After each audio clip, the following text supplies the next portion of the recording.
What would you do, ladies and gentlemen, if you couldn't fail? What would you do if you were in a situation where your mind couldn't comprehend an outcome in which you lost? Who would you become? What would you do? What type of person would be bred from that willpower and that self-belief and that confidence? Because it all starts here.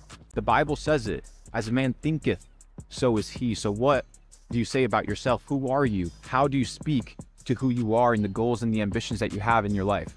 You know what I mean? So when you see the goals and ambitions and dreams and aspirations that you have, there's nothing wrong with wanting to be a multimillionaire. There's nothing wrong with wanting to be healthy and have a nice home and take care of your family. But the system will tell you, you know, you have to work, you have to be an employee. When you realize that the way to make money, the way to liberate yourself isn't through the ways of the system. It's not through a 9-to-5.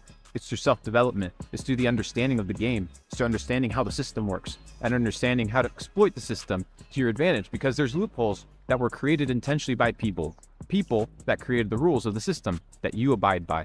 So ladies and gentlemen, if failure was not an option and you couldn't fail and money wasn't an obstacle and money wasn't real, what would you do? Who would you become? What would be bred out of that desire for greatness?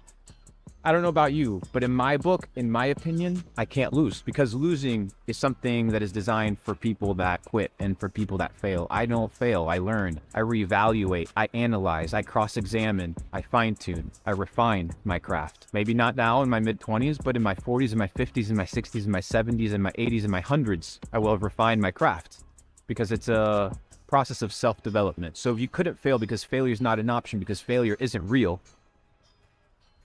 who would you become? Who would you be? Who's holding you back? Who's telling you you can't? You? Or is it the programming inside of you?